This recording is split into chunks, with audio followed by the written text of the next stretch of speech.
Un seul être vous manque et tout est dépeuplé. Le 11 août dernier, Jean-Luc Reichmann annonçait avec déchirement le décès de sa maman, Josette. Maman, aujourd'hui, je pleure, mon cœur ne brille plus, le tien s'est éteint, avait-il écrit sur Twitter dans un hommage ultra poignant. Plus de 4 mois après la disparition de sa tendre mère, le célèbre présentateur des 12 coups de midi accuse encore le coup.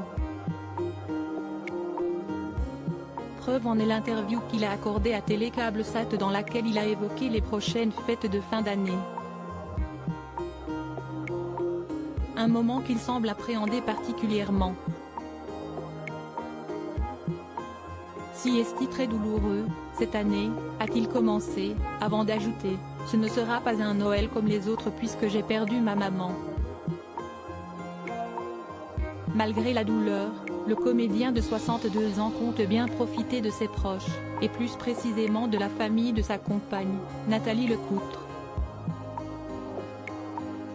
On prendra 3 jours pour nous afin de nous recueillir.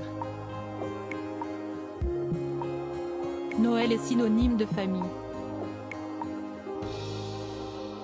Une fois que les spotlights se seront éteints, il faudra être fort, a-t-il révélé.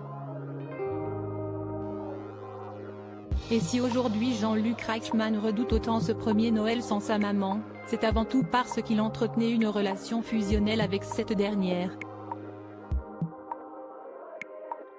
Ma mère, je l'avais au minimum 3 fois par jour au téléphone. Son rire et sa voix me manquent, a-t-il poursuivi. Jean-Luc Reichmann, qui est sa compagne Nathalie Lecoutre. Il y a beaucoup de personnes comme moi. Dans une interview accordée à Télémagazine, le 13 décembre dernier, Jean-Luc Reichmann se confiait déjà sur les difficultés de passer les fêtes de fin d'année sans un être cher. Je pense beaucoup aux personnes qui seront seules ce soir-là. Vous savez, si est un Noël très délicat pour moi, car si est le premier que je passerai sans ma maman. Si est un grand vide, déclarait-il, avant de faire une promesse qu'il tiendra lors des 12 coups de Noël, diffusés le 24 décembre, le soir du réveillon. Je me suis dit qu'il y avait beaucoup de personnes comme moi, et j'ai très envie de les accompagner au mieux, en les faisant rire et en leur offrant des cadeaux. Article écrit en collaboration avec 6 médias.